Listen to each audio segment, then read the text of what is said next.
Hello and welcome to today's Los Blancos podcast. Today we will be doing the Sevilla preview, as well as we'll be talking about some big transfers. There have been finally a couple of rumours at Real Madrid, such as Alphonso Davies, Joao Cancelo, and the return of Kylian Mbappe. So join us after this short interval.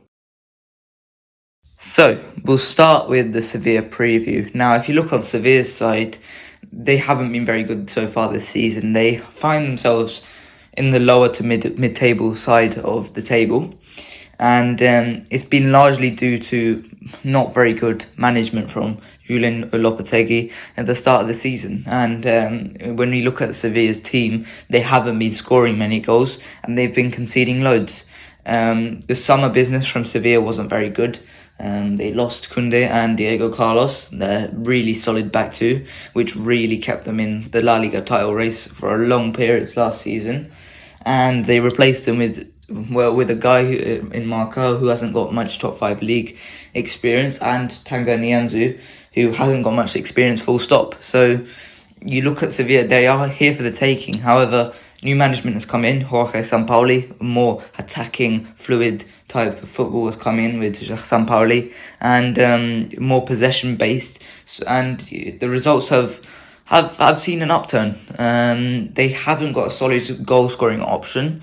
Rafa Mir and Yusuf Ed-Naziri are both inconsistent, is the best way to put it, and their defence can be patchy. So when you look at Sevilla, this is the first time in a couple of years that we look at Sevilla and you can say these lot are here for the taking. And I think, we can really take advantage of this. Now, this has just come off the back of rotation against Elche, and a very good performance against Elche. I think some rotations can be made here. So what are your thoughts on Sevilla and the side we're coming up against? Okay. I think Sevilla, yes, they haven't been that good. They've only been good in patches, like maybe to score a goal with good link-up play. However, they haven't been consistent at all, whether it's in defense or in attack. I think Bono, the goalkeeper, he's continued to do okay. He hasn't been excellent this season, but he's been okay. He's been solid. Bono's a good goalkeeper. I think he made a last-minute save. I'm not too sure if it's in the Champions League or in the league that gives Sevilla the points.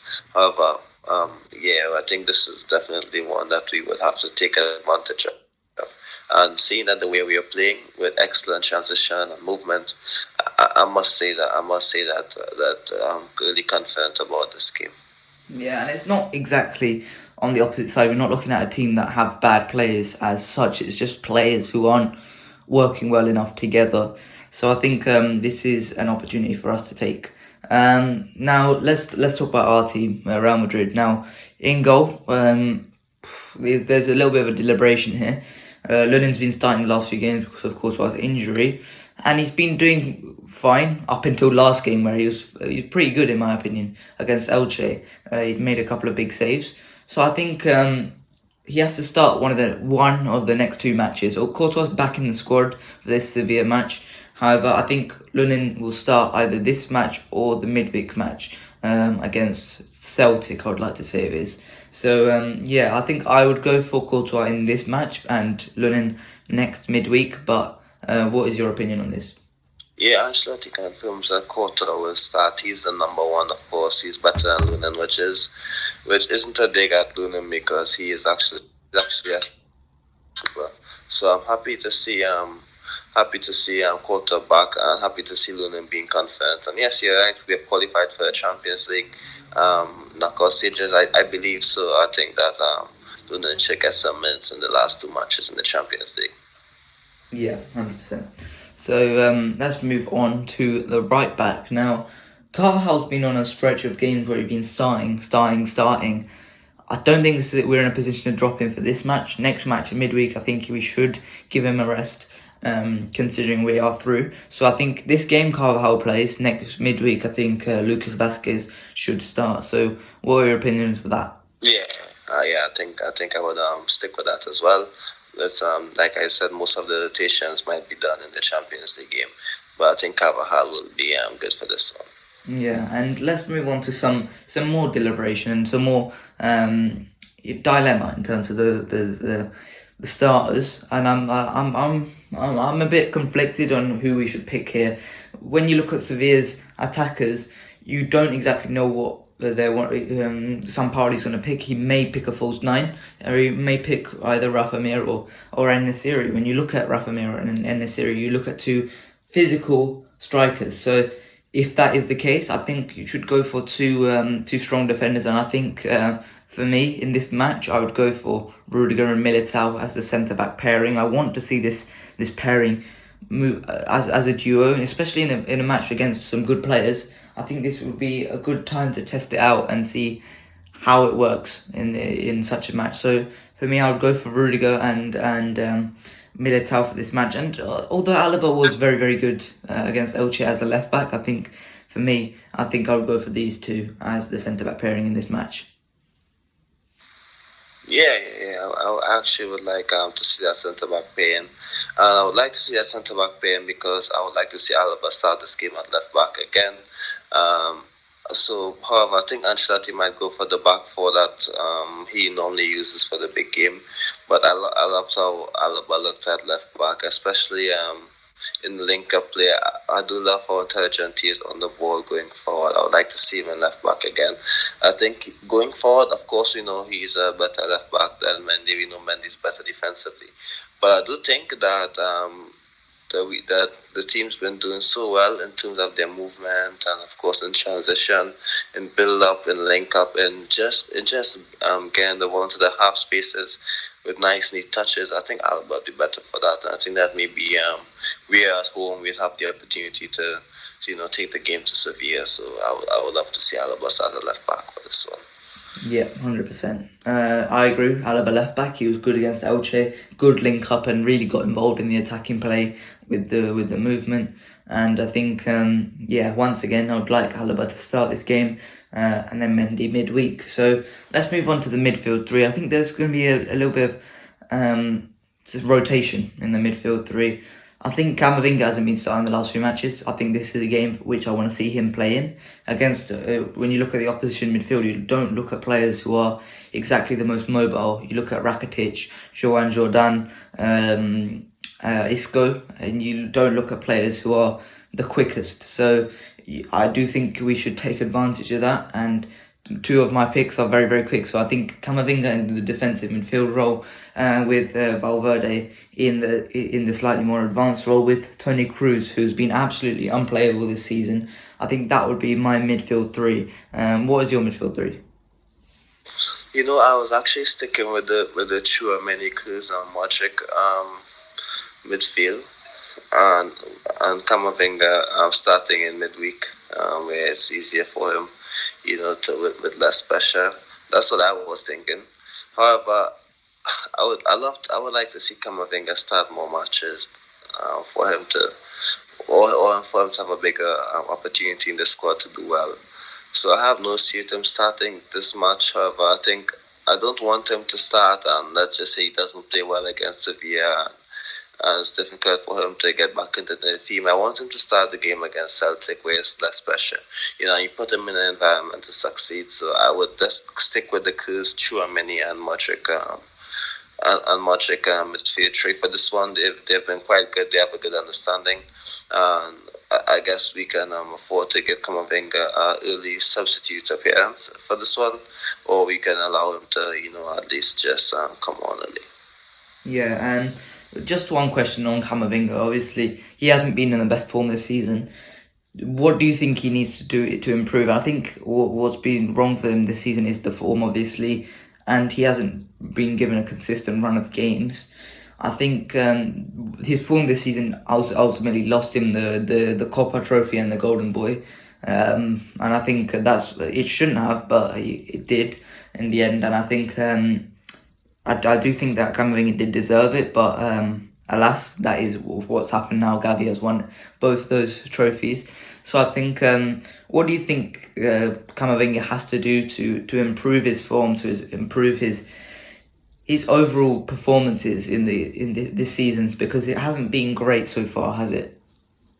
It hasn't been at its best. It hasn't been poor. I think it's just, how do I say it? I think it's just a bit, like, let's just say 6 out of 10, 7 out of 10. But I think he's been doing okay. In the Osasuna game where we drew, I think he was good off the bench. In my opinion, I think he's doing well. I think he just needs the opportunity just to start more matches, or maybe have a big opportunity to impact the game. Like I've always been saying, I don't think he might have that opportunity from the start against Sevilla. I think he might have it against Celtic. He will have it against Celtic at home, in the Bernabeu, and also he can have it off the bench again on tonight. So I think that, let's just say, he needs to have like more freedom in his role, instead of being like a restricted player for defensive duties. That's not really his style. Of course, he can do it and do it effectively, but he just needs the opportunity just to be more dynamic in the team, and then you can see the best of Kamavinga again. As you can see when the game opens up, especially Kamavinga is one of the best. So when we are pushing and pushing for a goal, he's one of the best midfielders. That can do the job for us. But at this time, if you're dictating the pace of games, that's why you start Kroos and Modric and Tchouaméni as well, because that's their game. That's how they play. And we can't expect Kamavinga to fit into that. If you're starting him, you just have to allow him to do what he normally does. Yeah. About Cruz as well. I want to talk about Cruz. He's been fantastic so far this season. In my opinion, top three for our players so far this season. He's been absolutely magnificent in the midfield, dictating the tempo, finding so many passes, creating so many chances. He's been absolutely unplayable. I think for the next few matches, do you want to see Toni Kroos continue to be starting every match? Do you want to see Toni Kroos to be or do you want to see him be dropped, be rested for the next few matches, so that we can have this effectiveness towards the end of the season in the big matches where we saw him struggle a little bit last season against the Man City first leg. I think is the performance that really crops up. Do you want to see him rested now and given some more game time later, or do you want to see him continue this run of form? I remember that he isn't going to the World Cup as well, so he would have the opportunity, to play less when that time does come. So I think there isn't like a need to panic in addition to that at this time. Yeah, 100%. And then the final midfielder I want to talk about, Fede Valverde, who's been absolutely incredible so far this season as well. His goal scoring form has been incredible, and we know his versatility, we know his leadership skills, we know everything, all of this. We know his work rate. He is an absolute, he is a dream of a footballer to have on your team. Someone who runs that much, someone who's so versatile for a manager. This is exactly what you want as a player. Someone who's capable of playing anywhere down the right side, anywhere in the midfield. I reckon he could do a job up front, and centre back, I reckon he could do a job on the left as well. So, to be totally honest, I think Valverde's been fantastic. But in terms of his goal scoring form, he's really taken it up a notch, hasn't he? I mean, so many goals so far this season, so many key goals so far this season. What do you think would be a successful season at this point in terms of goal scoring numbers? What do you reckon he should be aiming for later on this season? Yeah, I think the start of the season actually he said 10, which is actually should have been like fine, because he is playing as a winger, and of course you would need more goal contributions from your winger, from your attacking players. So I understand why Ancelotti said 10. However, he has shocked us all, with his performances, because of course, we didn't expect that. I think I'm not too sure how many goals he scored last season, but it wasn't as, I think it's 2. I'm not too sure, but he's doing well. I think he deserved this opportunity. And for our attacker, yes, we need our attackers to be scoring goals.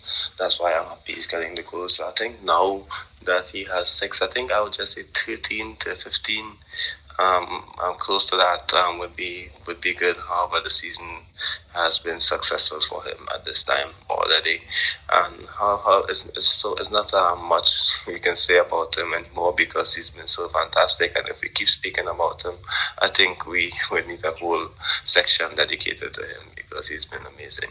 So I think he has to start. He has to keep playing the big matches at the start of the season. We were saying that most of the shots, they're hitting the bar. His technique is so good, but he wasn't scoring. So now he's scoring, and like I saw in a post, he got fed up of doing the crossbar challenge and just wanted more goals now. So that's just something we need to be happy about because his technique was so good. He deserved more goals last season and at the start of the season. But he's getting it now, and that's what's important. Yeah, last season. The guy was playing in a 2014 Sidemen video. The amount of crossbar shots he was hitting, it was unbelievable. And so far this season, it's been incredible. So many key goals, and he's on track to get 20. He's on track to get 20. I don't expect him to get 20.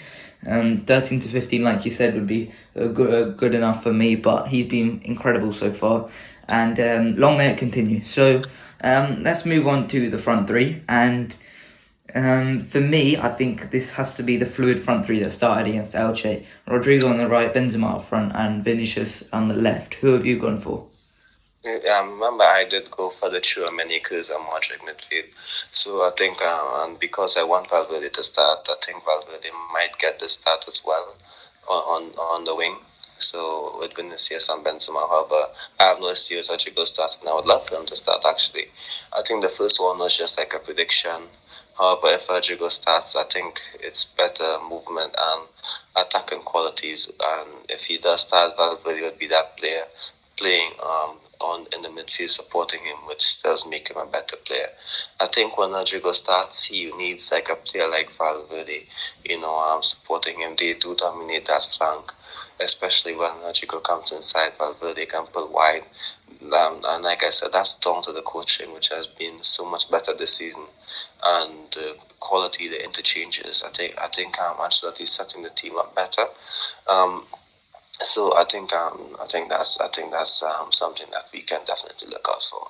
Yeah, and when we talk about the fluid movement up top, we look at Vinicius, Benzema, Rodrigo, always interchanging positions. You've got Valverde always looking to drag out wide. Carvajal, who's bombing forward, sometimes gets into the midfield. You look at Mendy or Alaba, whoever's playing that. If Alaba's playing, he gets into sometimes striker role. Or if it's Mendy, he's looking to be a good passing link in behind. And I think all of this culminated together with someone like Toni Kroos, Modric, and also many picking passes from the midfield. It looks absolutely fantastic, and I think the performance against Elche was absolutely incredible. The amount of moves we made from just 1-2s or from quick passing was really, really good, and I thought Rodrigo was fantastic. So that's why I've gone for Rodrigo. His performance against Elche really deserved that. I think Rodrigo was my man of the match in that match. To be totally honest, I think the how well he drifted off to the left and linked up with Benzema was really, really good.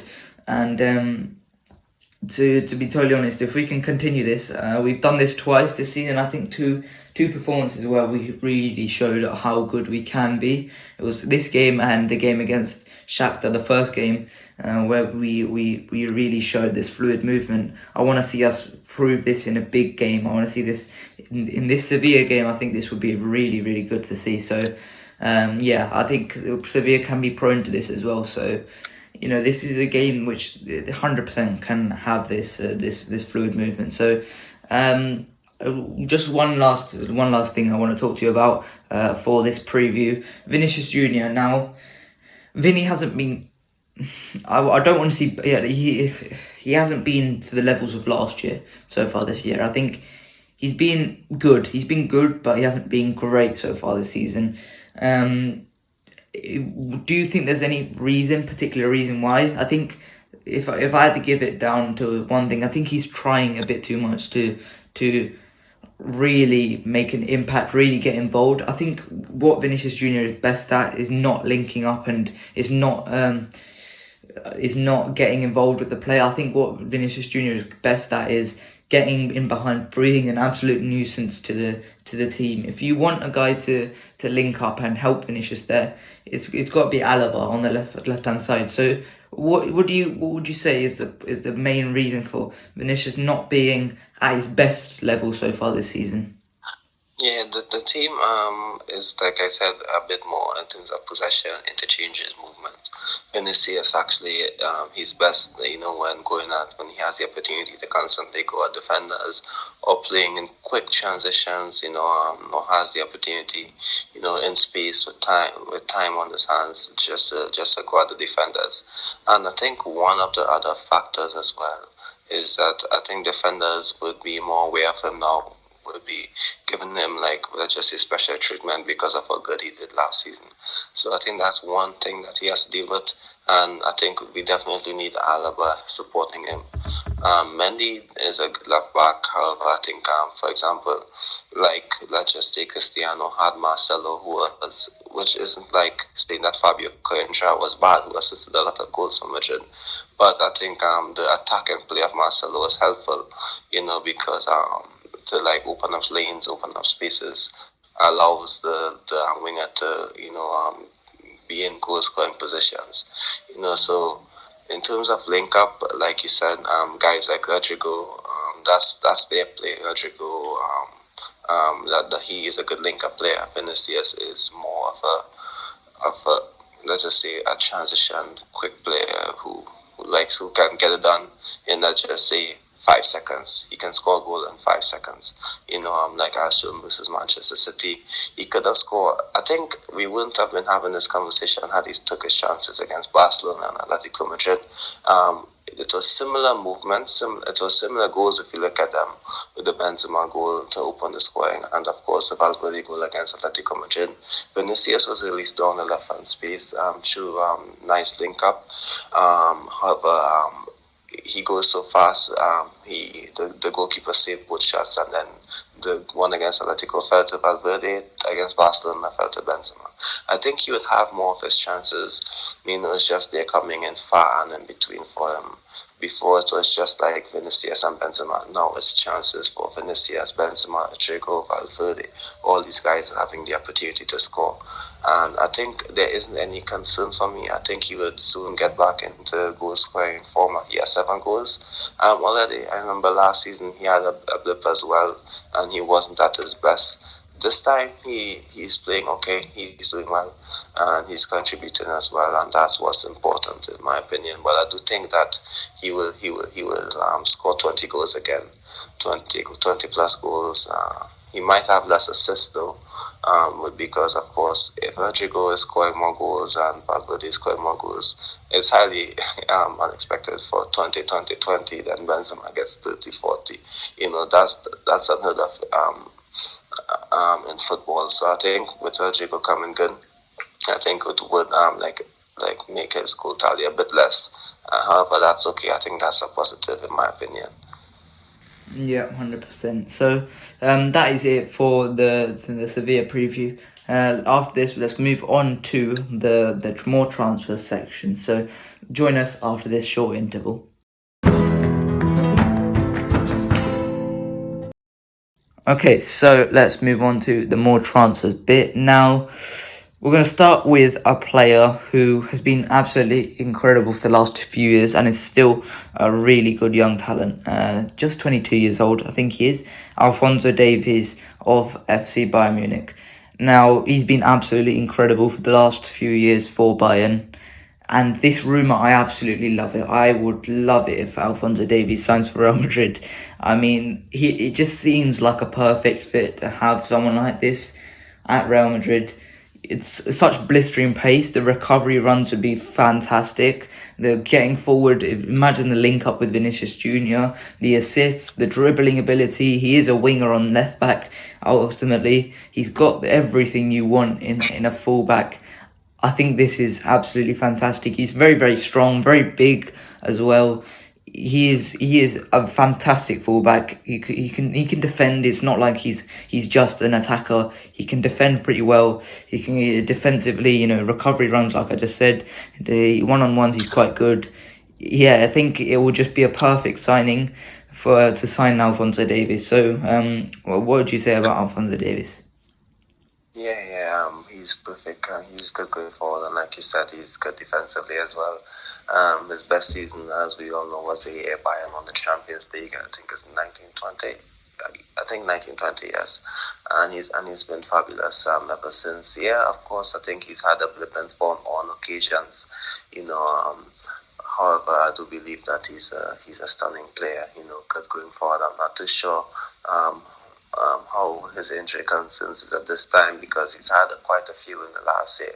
But that shouldn't really be a concern. It happens to each player. He's young, hard-working guy. I think he's going to come back from that. However, I think his contract expires in 2025, which doesn't give us enough bargaining power, in my opinion, to pull off a move now.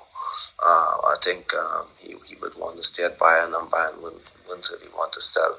And they're not under pressure to sell as well.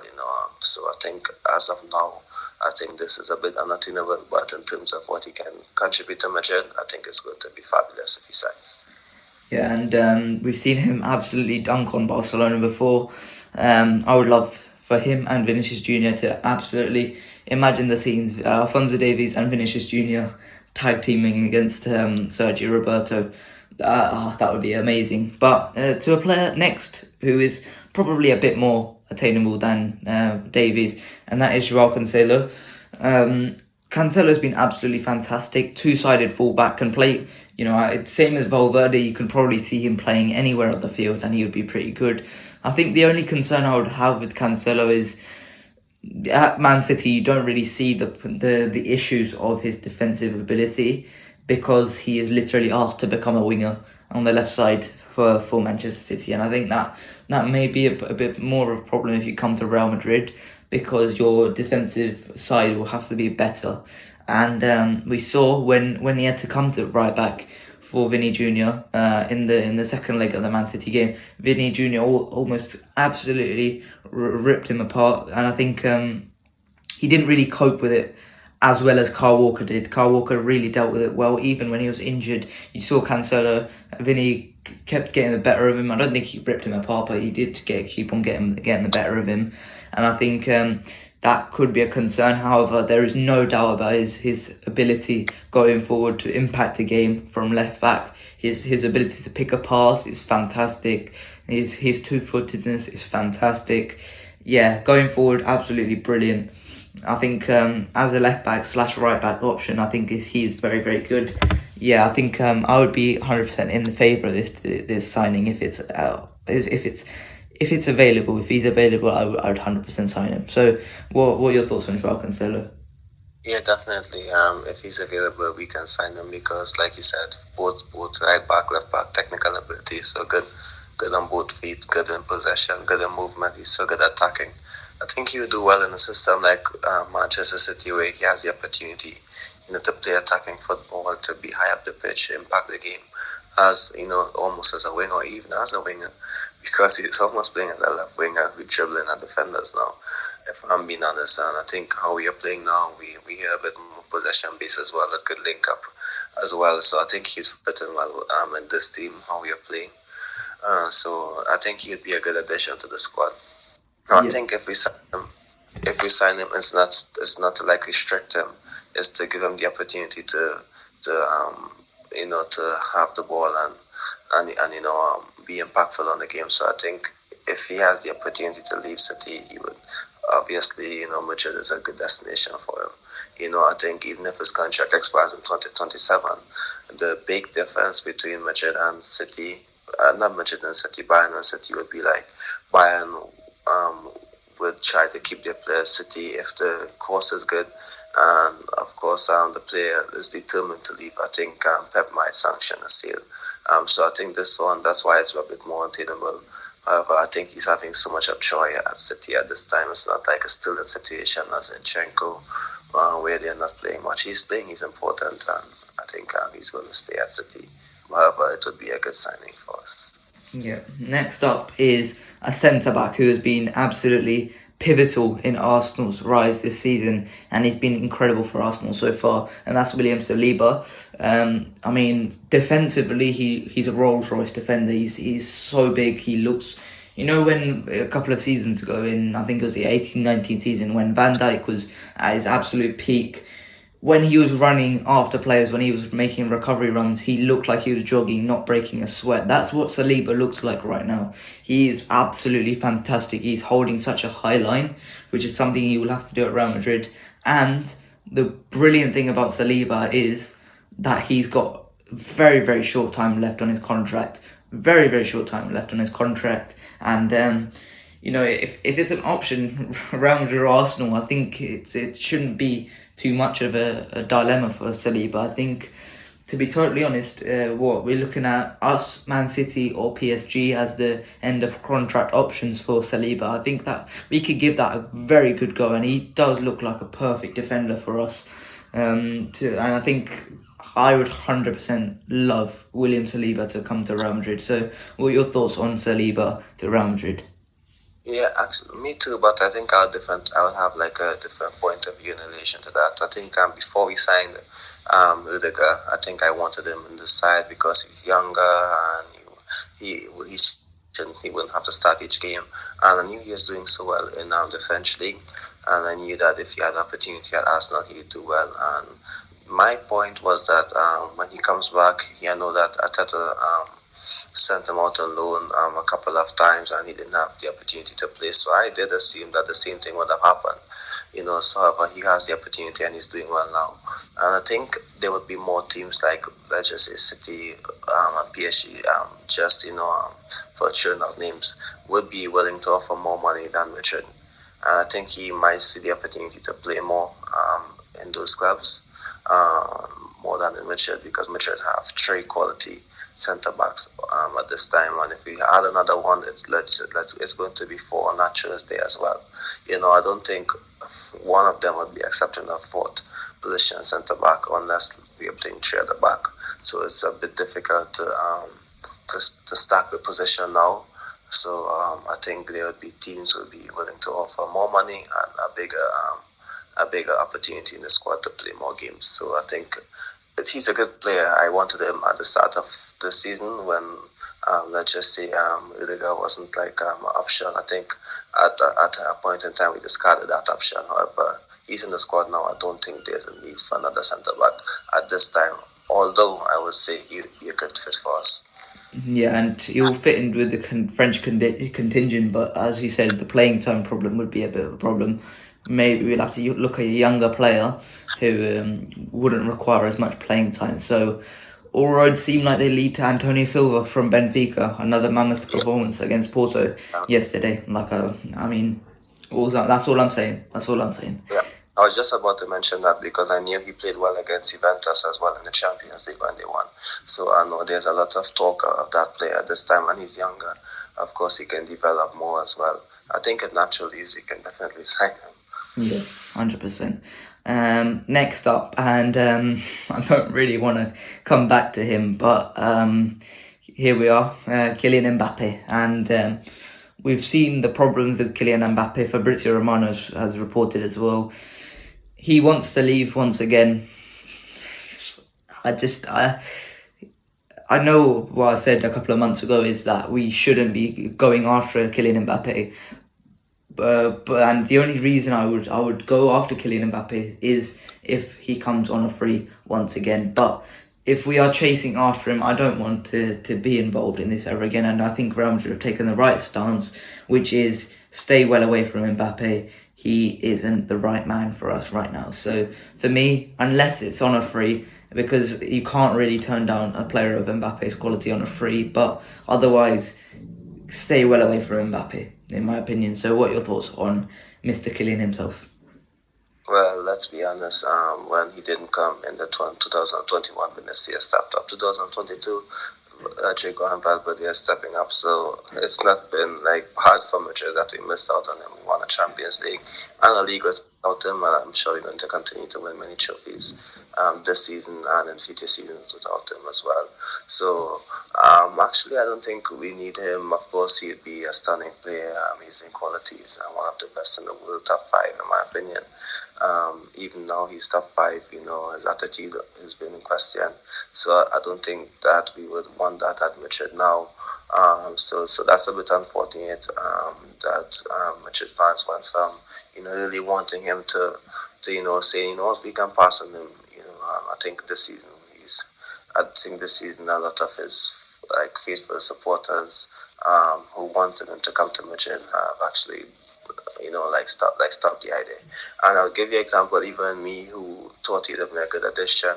One of the recent posts I made on the page was Real Madrid doesn't want Mbappe because players think that this squad it's the best in terms of mentality and the best in terms of the connection since he came in, and I decided to post the news without posting the Mbappe, without mentioning Mbappe's name, because I wanted to recognize the squad and not Mbappe, because of course I think we should just move on from the player after what happened in the summer.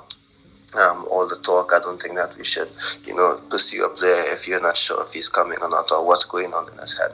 So I think we should get players in who's going to contribute to the quality of the squad in the dressing room in terms of their connection on and off the pitch. So I think that's important for me.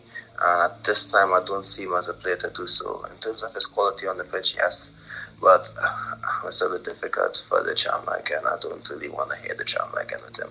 So I think there are many other talented players out there who can fit in. The attack is fine, the midfield is fine. Yes, more options would be needed.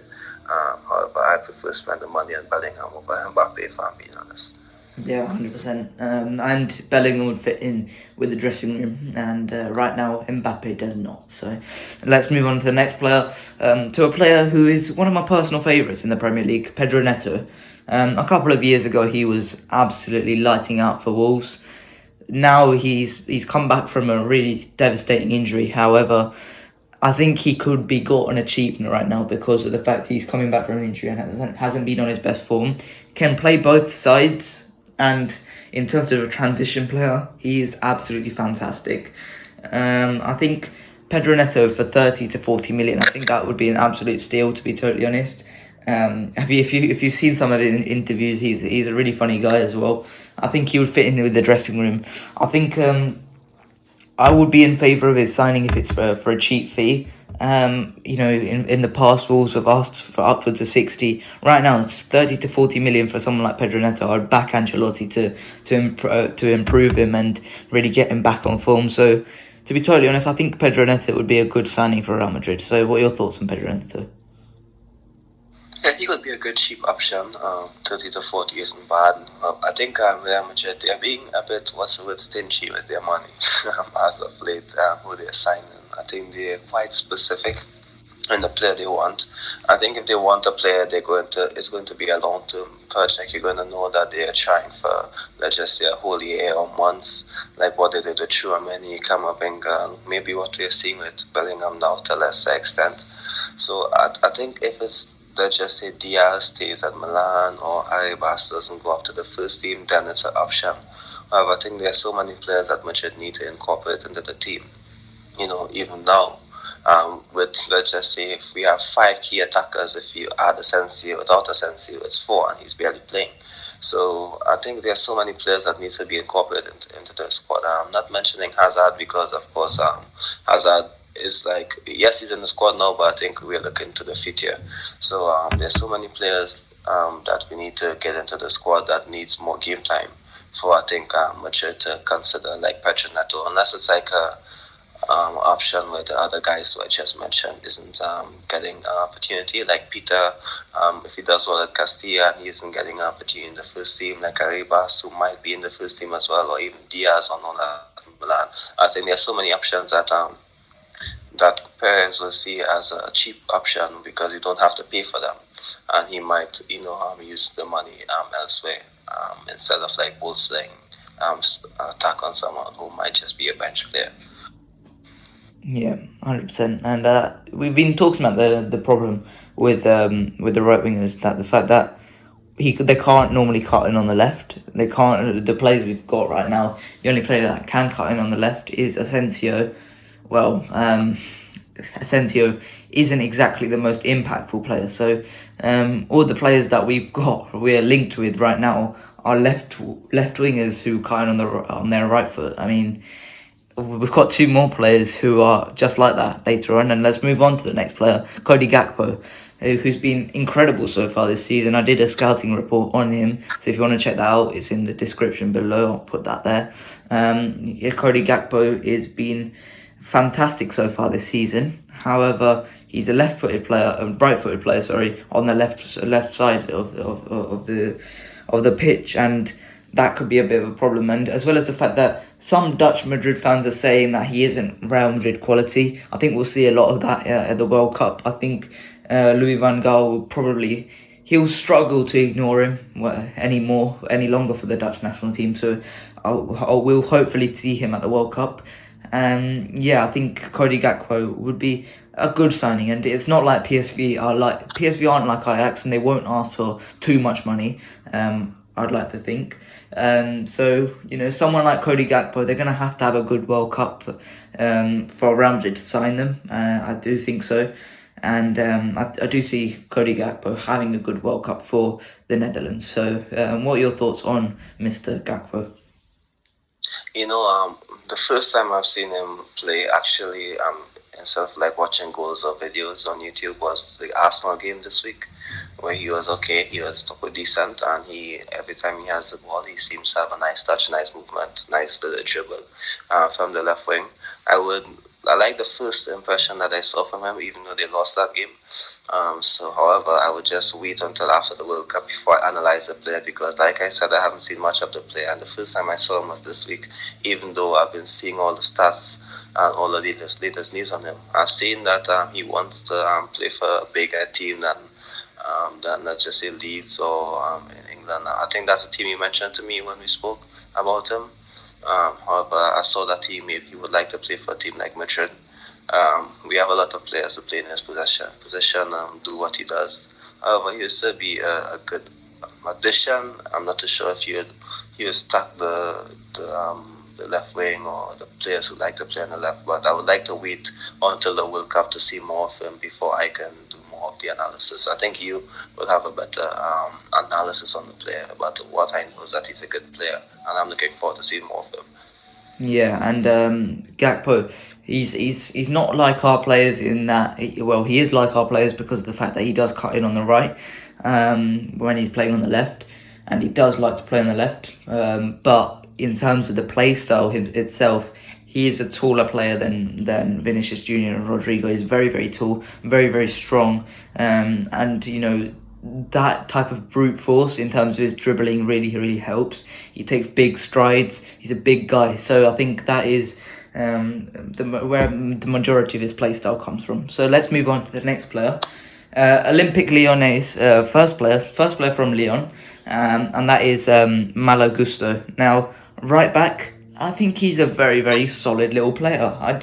I think he could 100%. We could 100%. I could see him signing next summer. To be totally honest, so for a cheap little option, as a mini Reece James option, I think this wouldn't be so bad. 15 to 30 million. Malo Gusto, two-way fullback, good crosser of the ball.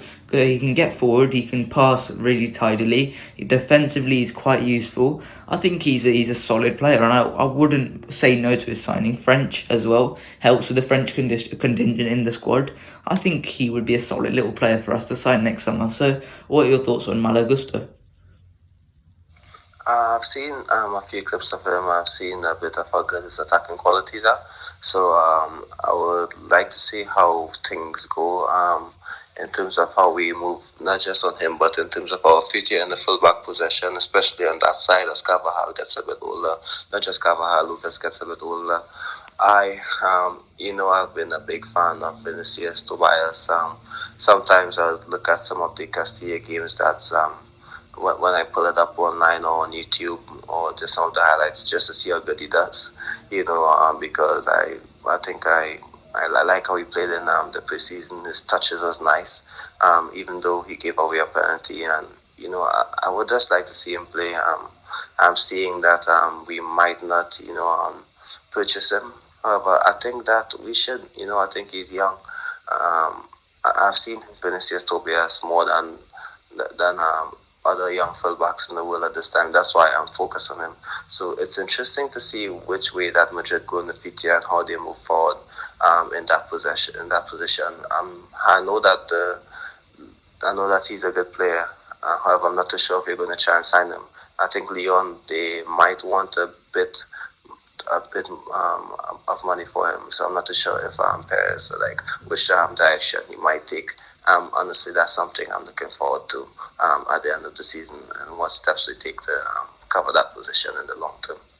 Yeah, and I think one thing that might make him cheaper is the fact that he hasn't been a French international yet.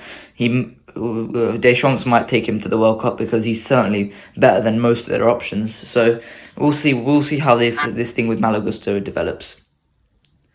Okay, so let's move on to the next player, and that is Pedro from Flamengo.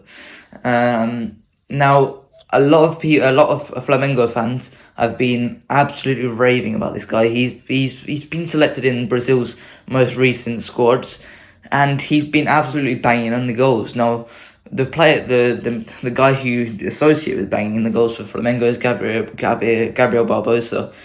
However, now Pedro is absolutely been their star man, and to be totally honest, I think as a backup striker option for, let's say, 30 million from Flamengo, I don't think he would be that bad of an option, and we'll see how he does in the World Cup. I do think that Tite will take him to the World Cup. I think he's a very, very good player, solid player, and really, really adept at what he does. So I think for me, I'll go for Pedro. 30 million, I think he would be a solid option. He scores a lot of goals, 24 years old, relatively experienced. Yeah, I think he's a good player, Pedro. Yeah, I've seen a few clips of him. I would leave it as your analysis because you would have more analysis than me. I would just analyze the position on the whole and the options. I know we've been linked to Endrick as well, who's a bit younger. Then there's, of course, Iker Bravo at Castilla, who the club wants to keep in the first team because they've included him in the Champions League squad at this time. So there's so many options at this time. Similar to that position as well at fullback. I'm honestly looking forward to seeing how this one develops as well at the end of the season, who the main targets are, who are going to be the backup striker in come the 23-24 season when the club goes to the US or Australia, wherever they go for their tour. I would like to see who the rumor is who's going to be backing up Benzema at this stage. Hazard is going to be the backup for Benzema. I know that's not going to be the case next season, so I'm interested to see who would be that striker. On pre-season being Benzema's backup. Or being the young player for the future in attack. So I'm honestly looking forward to that. Yeah, 100%. And he does remind me of a young Mauro Icardi at Inter Milan. So I think he is a solid player. And I do look forward to seeing him at the World Cup. I do look forward to seeing a lot of players at the World Cup. So let's move on to the next player who's been absolutely electric so far this season, Khvicha Kvaratskhelia, who's been incredible for Napoli this season. Napoli as a whole have been incredible. Khvicha has been really, really good. Going forward, he takes on defenders constantly, but like most of our wingers, very diminutive, but is left winger, and that could be a bit of a problem once again. But Kvara has been absolutely incredible. Goes at players constantly, scores goals, is crossing very, very good. I really do like Khvicha Kvaratskhelia. I think he does remind me a bit like of Hazard when he was younger. I think he would be a very, very good player to sign as another option for us. I would really like Khvicha Kvaratskhelia at Real Madrid. Yeah, he's second to Rodrigo in terms of goal contributions for under 21 players 2022. This season he started like a house on fire. He played well against Liverpool. He's doing well in Italy. They are top of the league. I think they are top of their Champions League group as well. But however, the football at Napoli has been so amazing this year. I've seen the Liverpool game. I've watched a few games in Italy as well. I'm not too sure some of the opponents, but their football has been amazing. He's been doing well. Um, like you said, he starts on the left, but I'm really looking forward to seeing him more and learning more about this player in the future because he's so good dribbling. His movement, his finishing is quite good. So especially for his age, it seems like he comes out of nowhere actually. Even last season, his name wasn't mentioned in much places, but now it's just a lot of players talk, a lot of pundits, a lot of transfer pages linking him to many clubs for next season. So I'm looking forward to seeing him develop more.